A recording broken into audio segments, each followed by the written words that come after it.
কোন বড় সুপারস্টারের কল এটা? বারবার বাজছে। ফোনটা রিসিভ করে দেখা যাক। দেখ, তোর সব রাগ আমার ওপরে। দেখা কিন্তু ফোনটা ধরিস না। রাজ এটা চ্যালেঞ্জ হিসাবে নিয়ে ফোনটা ধরল। রাজ ফোনটা স্পিকার করে দিল এবং অন্য প্রান্ত থেকে একটা কণ্ঠ বলল, বস, আমরা আপনার লোকেশন পেয়ে গেছি। আমরা আপনাকে আনতে আসছি। কিছু গুরুত্বপূর্ণ আছে।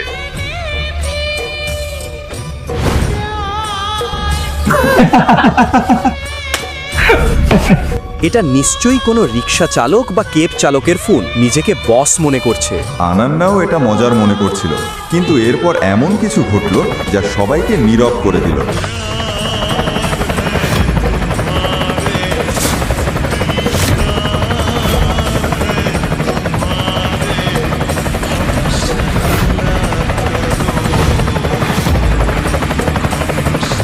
আরে, ওটা তো কোটি টাকার হেলিকপ্টার। অভিনবের ট্যাক্সি কোথায়? এরপর অভিনব ফোনে কিছু বলল আর হেলিকপ্টারটা উড়ে গেল সেখান থেকে। ঠিক সেই সময় একটা ট্যাক্সি এসে অভিনবের সামনে দাঁড়ালো।